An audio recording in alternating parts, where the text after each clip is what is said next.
All right, let's go back to the Gospel of Matthew. Now, we're going to pick up where we left off last week, but before we do that, do want to make sure we highlight our major themes here in the Gospel of Matthew. As you already know, and you've heard probably many times, pretty much the entire theme of the New Testament is Jesus Christ. He is the theme, particularly in the Gospels, in the four Gospels, as they're known, that begin the New Testament: Matthew, Mark, Luke, and John. Now, each of these Gospels, as I've said before, present Christ in a different way, okay? Although all four cover his life, they cover it in very unique styles and from very unique perspectives. In Matthew, as we all know, as we're going through right now, he is what? He is the king. He is the sovereign. He comes to rule. He comes to reign. In the Gospel of Mark, he is the servant who comes to serve and to suffer. In Luke, he is the Son of Man who comes to share and to sympathize. And in John, he is the Son of God who comes to reveal and to redeem. And each one of these approaches the person of Jesus Christ in a special way. For example, in Matthew, he's sovereign, and in Mark, he's servant. Notice the distinct contrast there. So he's both king and servant, which is pretty cool. There's two vast extremes, if you will. And then you come to that same kind of extreme contrast in the last two. In Luke, he is the Son of Man. In John, he is the Son of God. Again, two completely different contrasts. And then, which is pretty cool, in Matthew, we see a genealogy in chapter 1 that traces back his right to rule to David. We don't see one in Mark because he's presented as a servant, and that's not necessary. We see it again in Luke because he's presented the Son of Man, which takes us all the way back to Adam. It's necessary to prove the point. Then we get to the Gospel of John, and what does it say at the beginning of John? In the beginning was the Word. It straight up gets back to the beginning of everything. And so we have a pretty good contrast in each of the four Gospels. And so, as we continue in our study of the Gospel of Matthew, again, we are presenting Christ as King. He has the right to rule. We've seen in chapter 1, his genealogy gives him the right to rule the Jews. And then as we began in chapter 2, we started seeing his coronation with the Gentiles and the Magi. So we're going to come back to chapter 2. And I'm going to take a little bit of a glimpse from where we left off, and then we're going to move on a little bit further. Now, again, we're talking about the wise men, or the Magi, as we now know, and their visit to the birth of Jesus Christ in Bethlehem. And last time we spent a lot of time introducing you to these men and kind of who they were. It's a little bit about them. I had a little detail. And I don't want to take too much time going over it again, but I want to remind you that we basically saw these kingmakers that came from the east that had strong influential ties to Daniel. They were present in both the Babylonian and Persian empires, and now we see them in the Roman Empire as well. We see their impact here at this particular time. We also we saw how almost paradoxical it was that the Jewish people should have been looking for the Messiah, but they weren't. And we see these men coming from the east. They were aware. They were searching. They knew it was time. We saw that. And so this is definitely a reinforcement of his kingliness and his right to reign. Now, and again, I can't help but keep going back to that point that his own people did not recognize it, but yet it was evident to someone far off, which is remarkable to me. If you notice in the story, when we look at the Christmas story, they never even bother to show up. No one else. We got some shepherds, remember? Got some in our little manger scene picture. Y'all know what I'm talking about. which is a little inaccurate, but we'll go with it. We had some shepherds, and then we have some wise men, and that's a few animals, perhaps. That's right. We have mom and dad. And so it's kind of ironic to me that this happened. Now, so right here at the very beginning of Matthew's gospel, we see the way it's going to be. There are going to be those people who are indifferent. In other words, they don't care. Then you're going to see people who are intolerant. In fact, we're talking about the Jews here. They can't stand it. In fact, these are the ones who chase Jesus throughout his ministry, meaning the Pharisees and the Sadducees and the scribes. And so you have all these different types of people, and it's going to become a theme throughout this gospel. So, the Magi represent the first fruits of the Gentile nations, okay? Now, we are going to get into the context of this first section of chapter 2. Last time we basically gave you an introduction in the first couple of verses, but now this entire context is going to go from verse 1 to verse 12, okay? Now I'm going to read that, and then we're going to set up some major points I'm going to give you for your notes. So let's go to verse 1. It says, "Now after Jesus was born in Bethlehem of Judea, in the days of Herod the king, behold, wise men from the east came to Jerusalem, saying, Where is he who has been born King of the Jews? For we saw his star when it rose, and have come to worship him. And when Herod the king heard this, he was troubled, and all Jerusalem with him. And assembling all the chief priests and scribes of the people, he inquired of them where the Christ was to be born. They told him, In Bethlehem of Judea, for so it was written by the prophet." They had to be reminded by their own prophet. "O you, O Bethlehem, in the land of Judah, are by no means least among the rulers of Judah. For from you shall come a ruler who will shepherd my people Israel." Then Herod, and we're going to revisit that later. "Then Herod summoned the wise men secretly and ascertained from what time the star had appeared. And he sent them to Bethlehem, saying, Go, search diligently for the child, and when you have found him, bring me word that I too may come and worship him." After listening to the king, they went on their way, and behold, the star that they had seen when it rose went before them until it came to rest over the place where the child was. And when they saw the star, they rejoiced exceedingly with great joy. And going into the house, they saw the child with Mary his mother. They fell down, worshipped him. Then opening their treasures, they offered him gifts, gold, frankincense, and myrrh. And being warned in a dream not to return to Herod, they departed to their own country by another way. So now that entire area is what we're going to really be focusing on over the next little bit. And so at the beginning, we got a little bit of an introduction, and now we're going to really dig into this. So the Magi, again, represent the first fruits of the Gentile nations, and they show us really that God always had them in his heart, including us. We're part of that. Now, as we look at verses 1 through 12, we're going to look now specifically viewing the text. The last time we just, again, talked about the introduction, but as we view this context, I want you to see 5 acts in this incredible drama. I want to kind of lay it out as a drama if I can. And so we're going to look at 5 different acts in this, we'll call it a play. And I'm going to give them to you in just a second.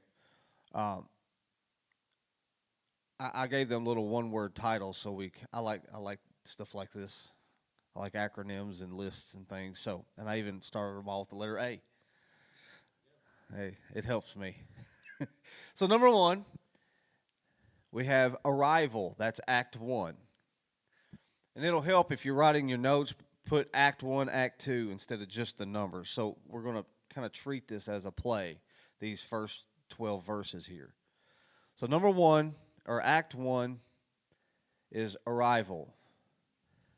Act number 2, agitation. Act number 3, acting. I got real creative with that one. Act number 4, adoration. And then finally, act number 5, avoidance. Now, that's not a very brilliant outline, but it's a little hook to hang your thoughts on. That's how I look at it. Now, one thing I want to be clear in this entire study. I hope you can kind of get a little bit of a glimpse. Not everybody studies the same, but I'm hoping to at least give you some tools to how to really break things down. And that's why we're doing it this way. We're gonna really break down the purposes of the text, what each line is meaning, what it's referring to, how does it fit into the overall context of what we're studying. Okay, so I hope it helps you with your individual Bible study. So first of all, we come to Act 1, which is arrival. And we see that in verses 1 and 2. When Jesus was born in Bethlehem, Judea, in the days of Herod the king, behold, there came, we're going to use magi, or wise men. You remember I told you that really is an untranslatable word that has it has a hereditary priesthood line. You remember that, very similar to the Jews and the Levites. They were part of the Persian and Babylonian kingdoms, the Medes, the Persians. They came up, and so they became synonymous in many ways with what we would call wise men. That's where the name comes from. Now, obviously, we have the arrival right here. They show up, okay?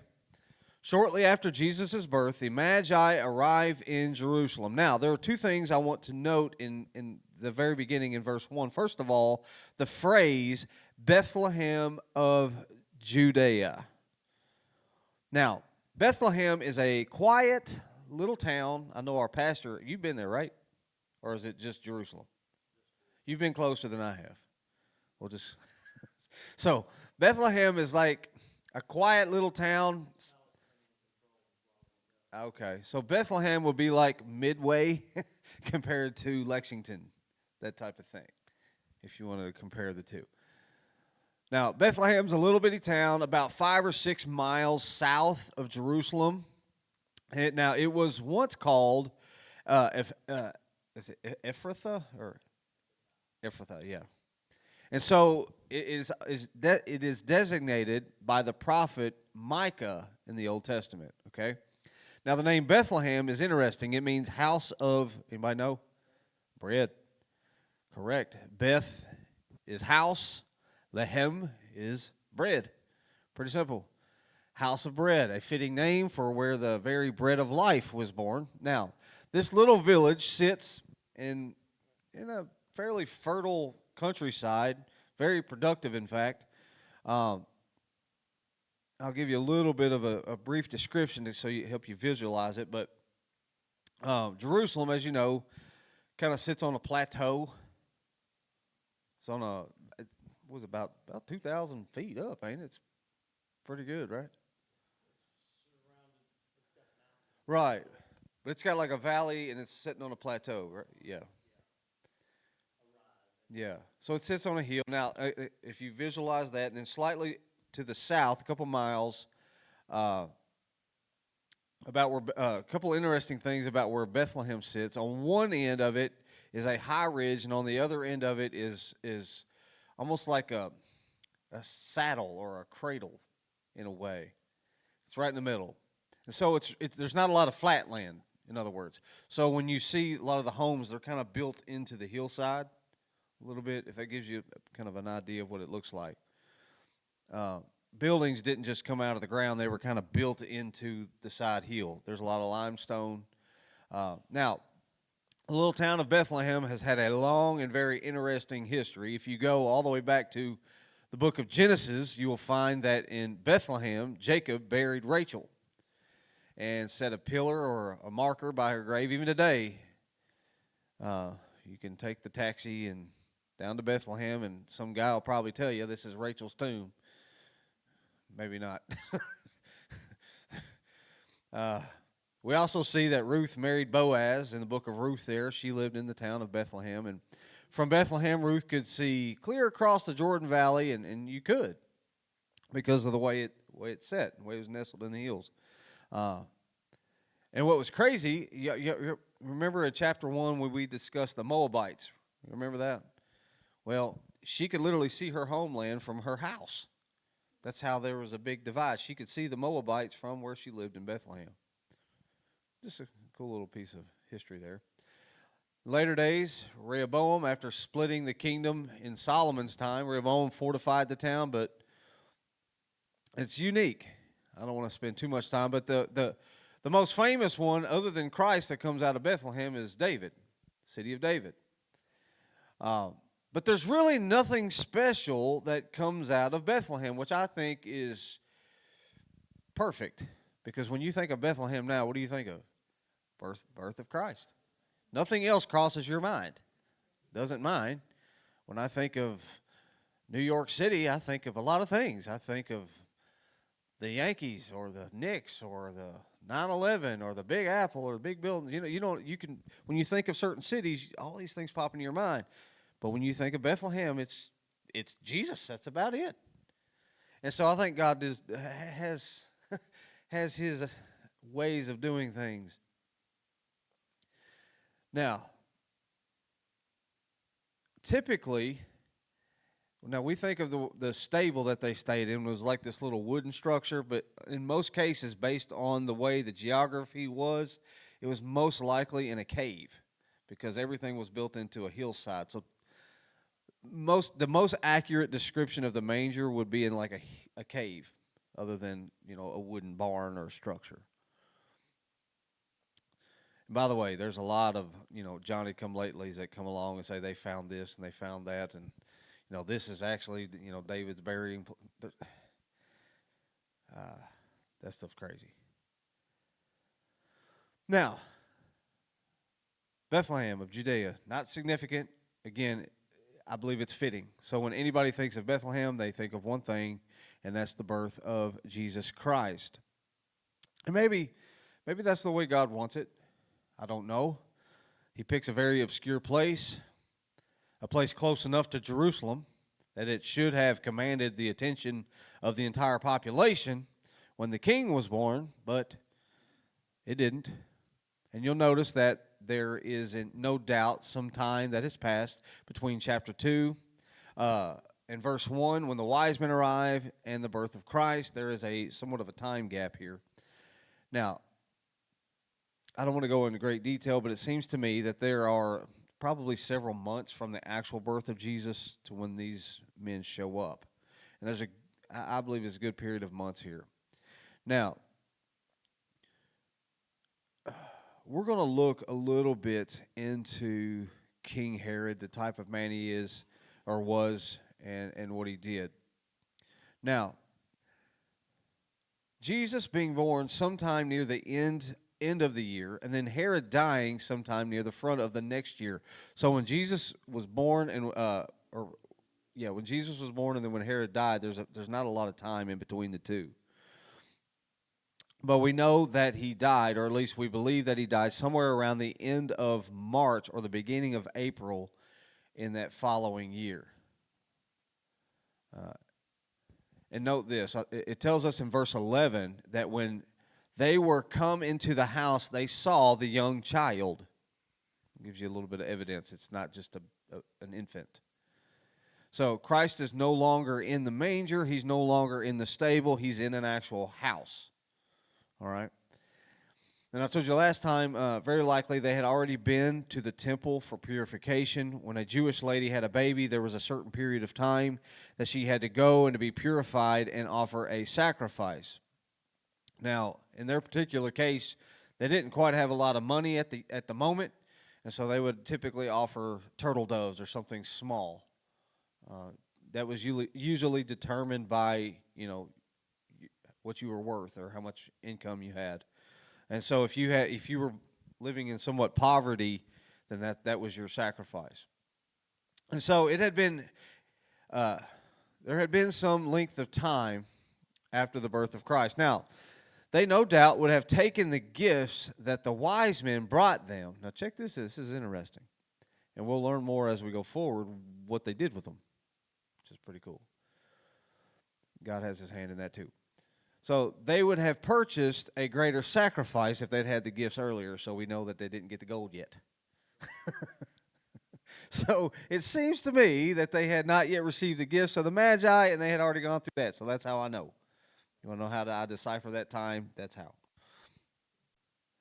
Now, there's one other interesting note here, and I'm just giving you some data, really. I'm just trying to give you a little bit of information so we can set the stage of what's going on. And you'll notice that it says, in the days of Herod the king. Now, we can spend hours discussing this person and all of his background, and we're going to do a little where he came from, but that's not really important to this point. So let me give you enough history so you get the picture. Now, we're talking about King Herod just for a moment. I'm going to tell you the kind of person he is. This man was not really strictly a Jew, even though he's called King of the Jews, and I'll tell you why. He was an Edomite, or an Idumean is another word for it. Edomite or Idumean, meaning the same thing, coming from an area in the east and to the south, a little bit southeast from Jerusalem. He had made himself available to the Romans. Now, remember this. Romans came in. They kind of took over everything. Y'all remember how this happened in history. The Roman Empire comes in, they invade, and when they conquer an area, they don't just slaughter everybody and kill everybody. They realize, very much like the Greeks, the best way to conquer an area and to not have a lot of resistance is to allow them to be themselves and to do what they were doing. Because you try to squash their beliefs and all that stuff, it just causes chaos and uprising. And so if you really want to conquer a nation, then you don't just kill everybody, you allow them to be them, and then you preside over top of it. A whole lot less death. And they understood that. Now, the Romans came in, sort of took over the area, and there were some people, we're going to talk about Herod, who got wise to this and they got smart, and they're going to play up to it. Oh, if I just buddy up with the Romans, then they may help me gain some notoriety, authority over here.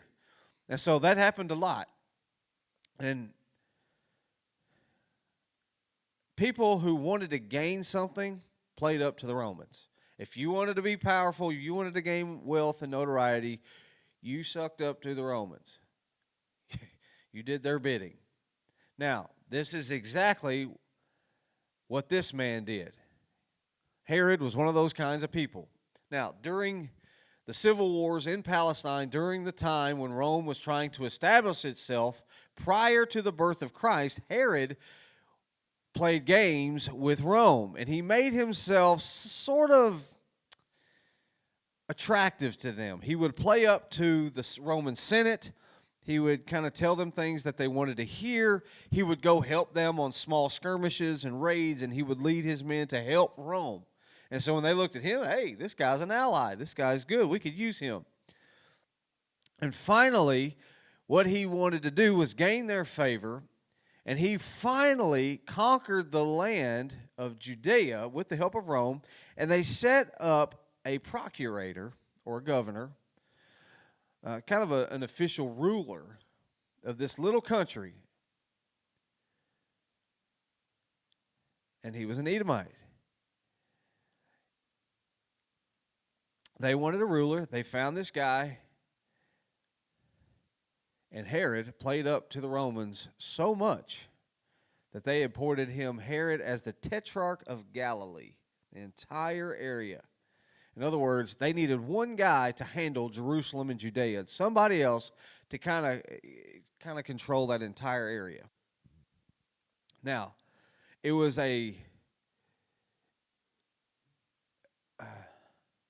by the way, if you need me to slow down, tell me.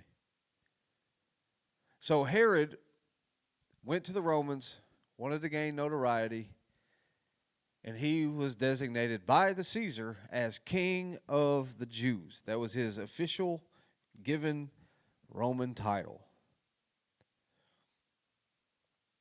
Now, it took him 3 years to finally gain all the power, to get all the notoriety, and finally in 37 BC he won and became King of the Jews. And that is the title that he maintained until he died. And he always tried to maintain that title. Now, do you see the question that the Magi asked in verse 2? Let's look at that. It says, saying, where is he who was born King of the Jews? This is a problem. All right?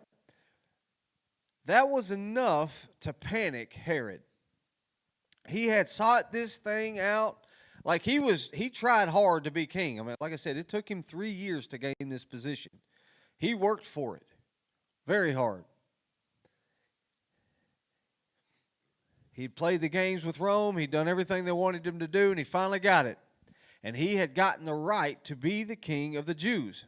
In fact, he took an army back and fought for 3 years to gain that right, to make that a reality. And then he had held on to that thing right down until this very time.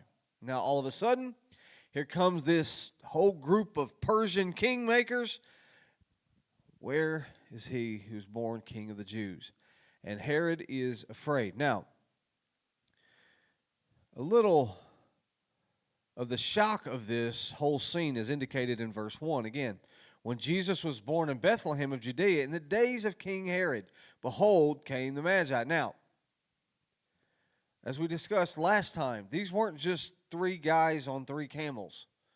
This is 3 powerful, powerful men searching for a king with a cavalry at their back.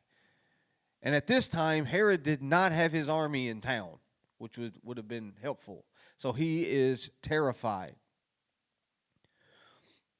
Now, it shouldn't have been so shocking to Herod. If those Jewish people had carefully analyzed the Old Testament, they no doubt would have had a good indication that this was the right time, the right place. But everyone was startled. Now, historians reiterate for us that at the time there was in the world, now watch this, and this is fascinating to me. At that time, there was in the world a strange kind of expectation of a new king. It's really weird. The people in the East had it, and that's partially why the Magi came, and people in many places were anticipating some kind of king. Even the Jews were. Everybody was. You know how different decades or different eras we kind of look at certain things, whether it's politically or socially or all these different things, kind of fads come and go. That was the fad at this particular time. Everybody was kind of looking for a king.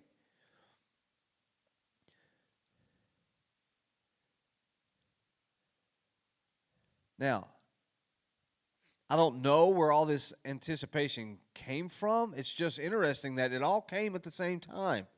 And the time was ready, and there came wise men or magi from the east to Jerusalem. Now, maybe they recognized the very same thing that Paul wrote to the Galatians, that in the fullness of time God sent forth his Son, made of a woman, made under the law. There was a sense in which time was full, and some people could feel it or sense it. They were there. And so, based on the information from Daniel, these magi, and they had their information, they understood it, and what it was going to be. Now, again, we don't know how many there were. People assume that there were 3 because of the 3 gifts.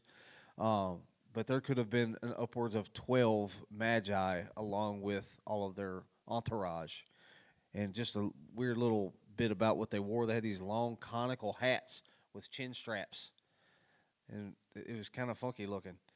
You know, you imagine these guys with really long pointy hats riding, you know, in a cavalry coming downtown. It was like bright, colorful, shiny robes. Stuff you see on TV. Now, so it had to be shocking, not just to Herod, but could you imagine the people in Jerusalem looking out their window and is a parade in town? This is weird. What's going on? These people are completely oblivious, and yet these men come from a long way searching for the king. Now, 2 things hit me out of that verse as I read it, and I want to answer both of those questions. When I studied, and hopefully they may have stuck you too. But I had 2 questions. Question number 1, what was the nature of the star? Anybody ever wonder what the star was? That's just me being curious. You know, was it an actual astral body? That don't make sense because it would just implode the earth. if a star got too close. What was it? They say, we have seen his star in the east and have come to worship him. What was the nature of the star? So I did a little reading to try to find out what that was so we could have this information. Now, you won't believe the suggestions. There's a whole bunch. I'm going to give you the crazy ones first. First of all, some people say it was a genuine, real, bona fide, honest-to-goodness star. That don't make sense because we'd be imploded in fire. There would be no Earth. Don't make sense. Some say it was Jupiter because Jupiter was called the king of the planets. They say this is Kepler's theory or whatever it's called. It was kind of the conjunction of Jupiter and Saturn. They come together and formed up this sign and put it in the sky. Some say it was just an erratic comet. Some say it was a low-hanging meteor. Some say it was the star of destiny in the heart of man. There's a whole bunch of stuff there. Really strange to me. And that's a lot of nonsense, I thought. You want to know what it was? Now I'm telling you what I firmly believe it was because I try to dig through the Bible to find out what could this possibly be. If you look at Luke chapter 2, verse 9, maybe this will help to answer the question that maybe you, just like me, have had since you were a little kid. At least I did.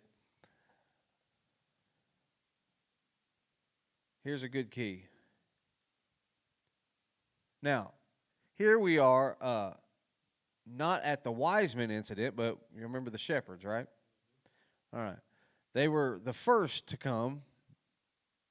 They were of Israel. That's a neat parallel, isn't it? So they are sort of a picture of the remnant. Remember when we get towards the end of Scripture, it says to the Jew first, then to the Gentile? This is like a little glimpse of it. It's pretty interesting. So there were in the same country shepherds abiding in the field, keeping watch over their flock by night. And lo, an angel of the Lord came on them, and the glory of the Lord shone round about them, and they were very much afraid. Now, what was shining in the sky when the shepherds saw it? What was it? Glory of the Lord. You said it. If you go back into the Old Testament and you study the concept of the glory of God, you will find that the glory of God is manifest as what? Light. Every single time. Over and over and over again in the Old Testament, the glory of God is manifest as light. When God radiates His presence, He transforms it into an ineffable light. So when the glory of God appeared in the daytime, it was like a cloud of light. When it appeared at night, it was what? Pillar of fire, right? When the glory of God descended on the tabernacle, it was light. When Moses went up into the mountains and said, "Show me thy glory," God hid him behind a rock. And when Moses came down, his face was glowing, right? So the glory of God is light. It is a blazing light. When Jesus revealed who He was and revealed His glory on the Mount of Transfiguration, what happened? He pulled back His flesh, and they behold His glory as transparent light every time. When Jesus comes the second time out of the heavens, He will come in blazing light. Seeing the theme here? Revelation says God will turn out all the lights of heaven, and the stars will fall, all the suns, all the moons, everything goes pitch black, and it rolls up like a scroll. And when it's pitch black, then Christ comes revealed as blazing light. And people cry for the rocks and mountains to fall on them, to hide them from the face of His glory.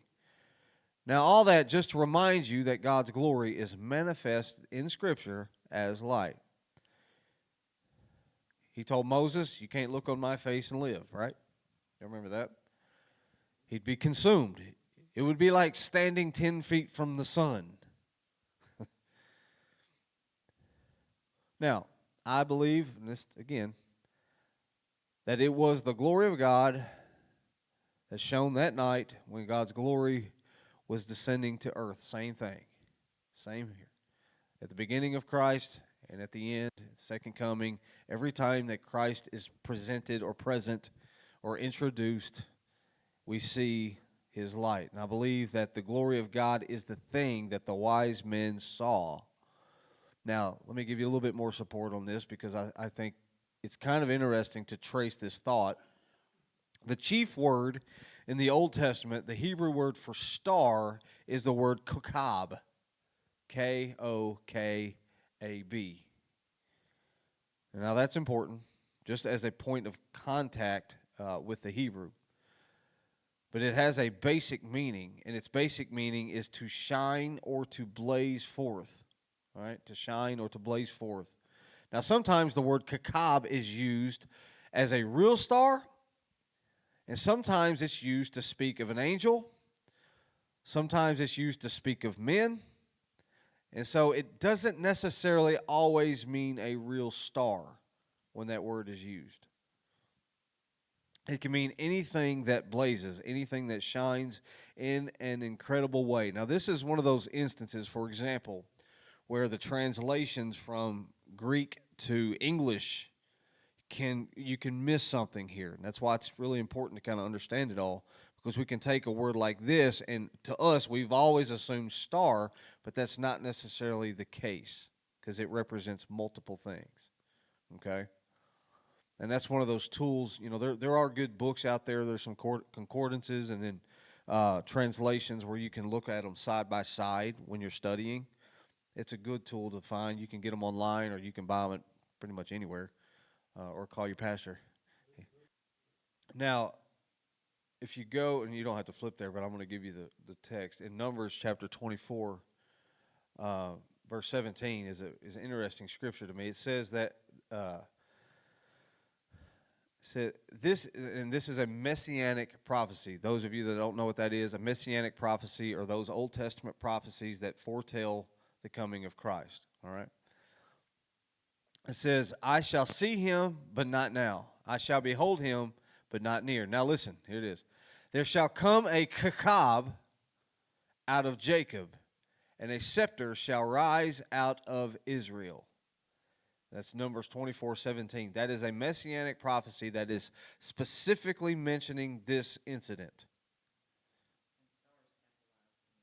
Mm-hmm. So it says, there will come a blazing forth. In other words, there will come a shining one. There will come a star. And I firmly believe that is the prophecy that had been fulfilled here in this very text in Matthew. Now, look for a moment, Matthew chapter 24, verse 4, and we'll cover that later down the road, but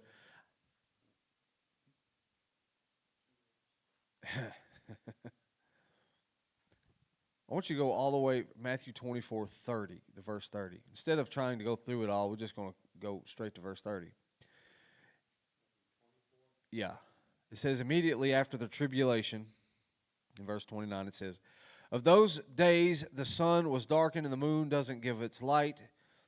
And it's what I told you. All the stars fall out of heaven. Everything goes black. Then in 30, here it is. Then shall appear, watch this, the sign of the Son of Man, again, which is the blazing light, or its light. Now, if you look at that, mark out the phrase, the sign of the Son of Man. In other words, whenever the Son of Man is about to show up, there will be a sign pointing to him. What is that sign for? The sign is to point you to something that you want to see, obviously, right? Now, if we're driving down we'll say we're driving down Versailles Road, and we see a sign that says Lexington, 5 miles. The sign, or it says Lexington, or whatever. The sign isn't Lexington; it's pointing you to Lexington, right? That's the point. Now, just because you got to the sign, don't mean you got there. It's kind of pointing you in the right direction. That's what we're looking at.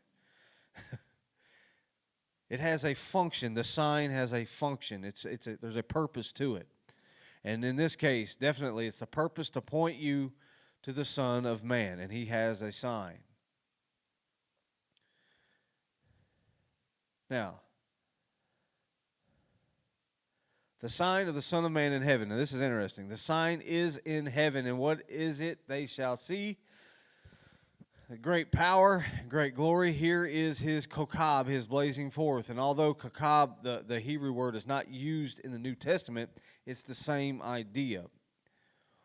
Now, I believe that the sign of the Son of Man is nothing more and nothing less than the Shekinah glory of God. I firmly believe that with all my heart. Himself, God revealing himself in glorious light. And I think it's Revelation chapter 1 that the sun shines. The Son of God shines as if it were the sun in its strength. I think it's Revelation 1. Somehow, now watch this. Somehow connected to Jesus Christ is this incredible blazing glory of God. It's his sign in the heavens. It's his spirit. He is a spirit being, all right, even though he has a physical body at this point. So we see his sign. Now, well, I believe he had the same sign for when he was born. He had the same sign when he ascended back into heaven. He has the same sign when he comes. You see kind of a pattern here. Every single time. Same sign in the wilderness, same sign every time you see him. It's always appeared. Now, it has appeared. This is an interesting word. We have seen his star in the east. His star, verse 7. Herod says, I want to know the time the star appeared. What was it when that thing lit up? They didn't see it. I didn't see nothing. When did that happen? Interesting thought. The word here in the Greek is phain, P-H-A-I-N, which means light up or lights up.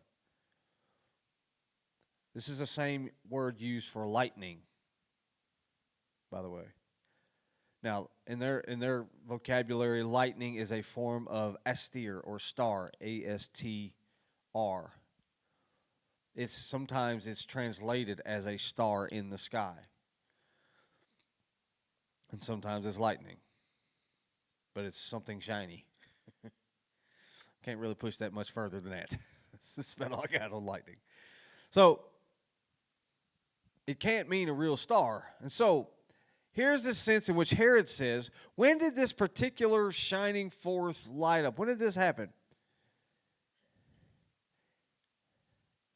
And what that is, if you really dig into it, it is some ways a hint of what Herod was thinking because they didn't see it. In their minds, this did not happen, and he's kind of asking sarcastically. Remember, he's afraid. He's scared because they could kill him and overtake that he has nothing to fight with. And so at this point, he's kind of playing up to them just like he did the Romans a little bit.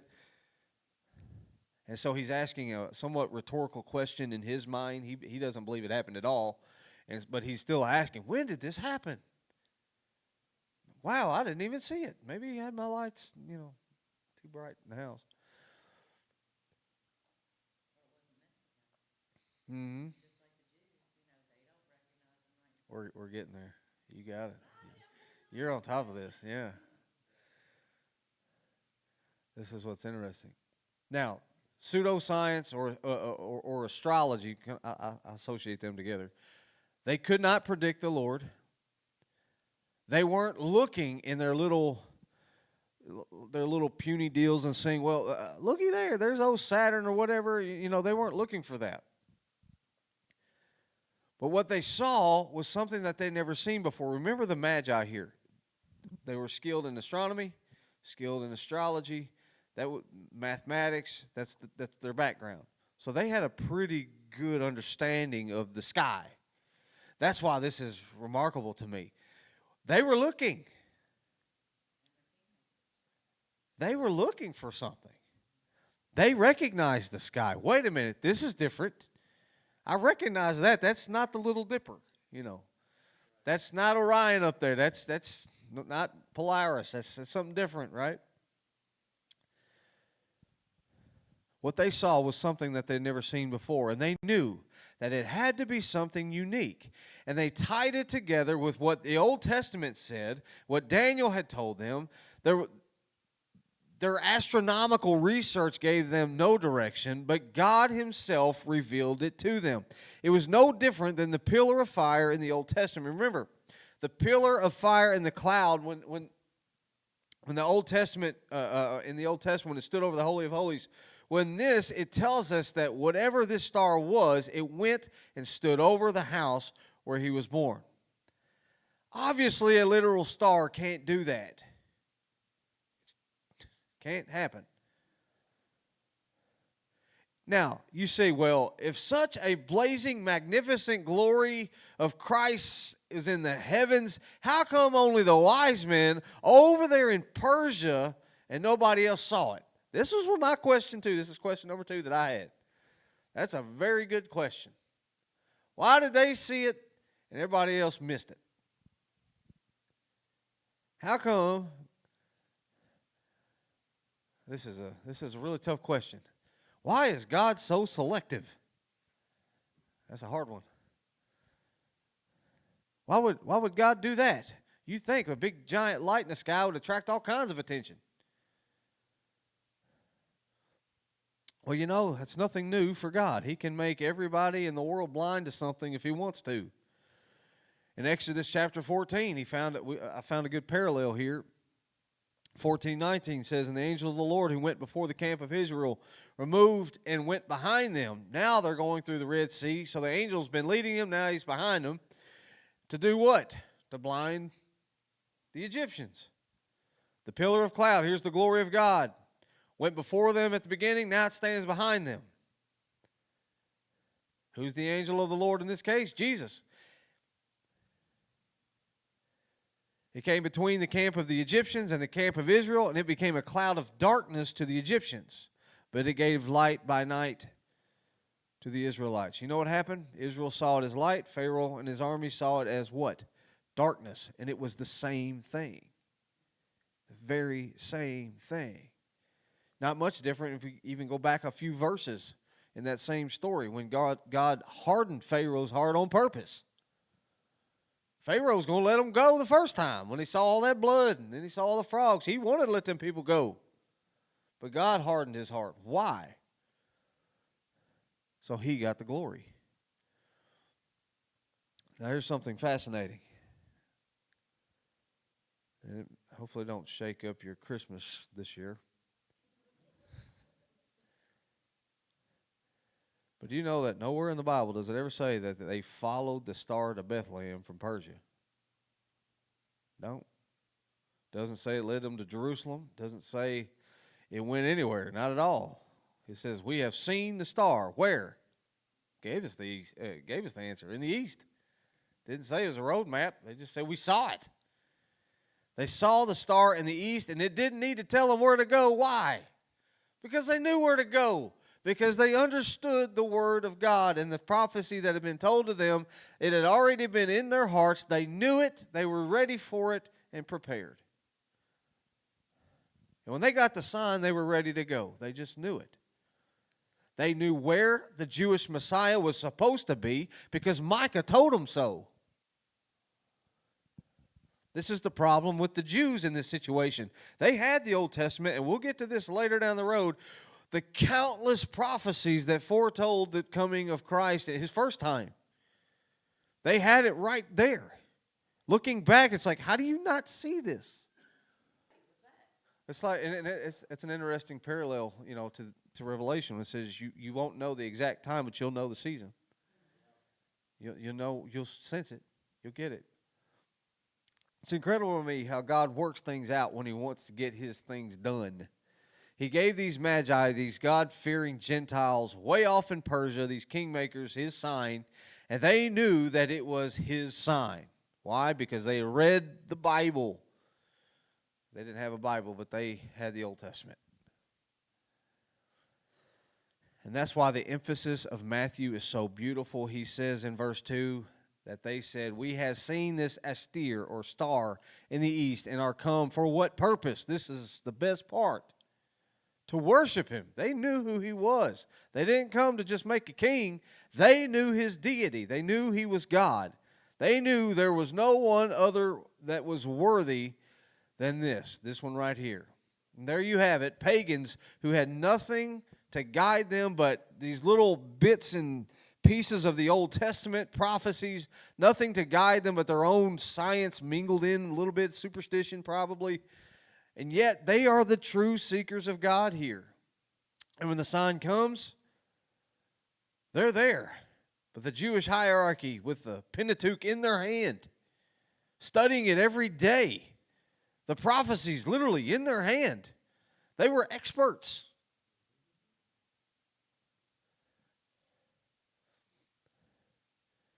They didn't know it. They didn't recognize it. We see Matthew's we'll see definitely his constant attitude of condemnation towards the officials of Judaism. And then his constant sensitivity that God is opening the church. He's opening the gospel to the Gentiles. We'll see that over and over again as well. There always are prepared hearts. Always. God always has a remnant.